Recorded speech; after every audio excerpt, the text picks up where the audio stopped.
Hi everyone, it's Dr. Jamie here. I see a number of clients who struggle with really severe anxiety. They might come into session and tell me, I had a massive panic attack last week. And I'll say, how did that happen? What caused that?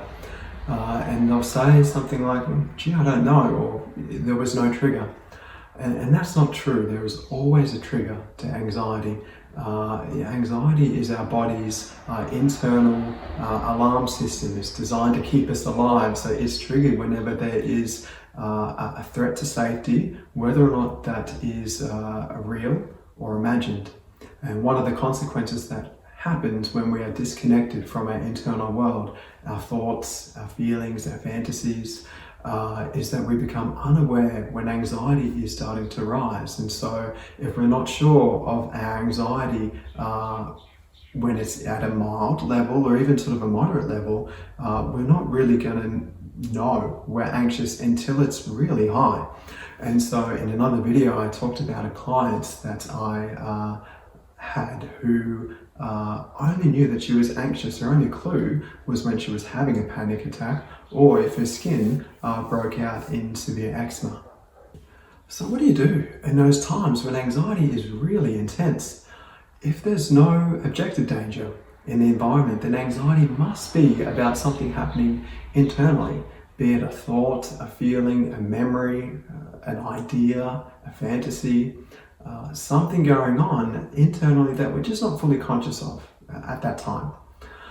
One of the things that we want to do is to provide a bit of a circuit breaker in the mind, so a bit of a reset for the parts of the brain that are overly stimulated and telling us that we're in danger when we're actually not. And that's where distress tolerance skills come in. Distress tolerance skills are part of a therapy called DBT, or dialectical behavior therapy, developed by Marshall Linehan, originally designed to help people who struggle with overwhelming feelings and emotions. It's designed to create a powerful distraction to bring people back to the here and now and away from whatever is going on mentally to cause anxiety in the body. A caveat though is that no skill or strategy is universally effective. That is, it's not going to be effective for everyone all of the time. It will work for a lot of people though. Something else to consider though is around the idea of treating symptoms versus addressing the underlying causes of the symptoms. If I have a broken arm, I can treat the symptoms of pain through taking morphine, but it's not actually going to fix the broken bone in my arm. So too, if our focus is solely on reducing symptoms, it's not going to be effective in the long term at reducing anxiety. What we know from research too is that if we just treat the symptoms of anxiety without the underlying causes, it's not going to be effective in the long term, and studies show that anxiety can actually increase over time unless these underlying causes are addressed. So back to our distress tolerance skills, one of the things that you can do is to look at changing your body temperature. And you can do this through a number of ways, such as holding ice cubes in your hand, taking a really cold shower or an ice bath, putting your feet into a bucket of ice or a heat pack or an ice pack. Something else that can work is to do really intense exercise to get the heart rate right up. That can be effective for people that tend to ruminate and overthink way too much.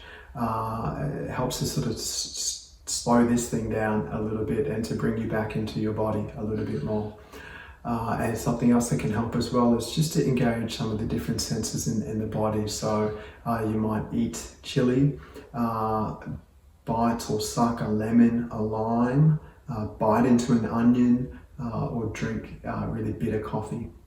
So these strategies, as I mentioned, are really designed to create a distraction to bring you back into the here and now and away from whatever is causing you anxiety in that moment.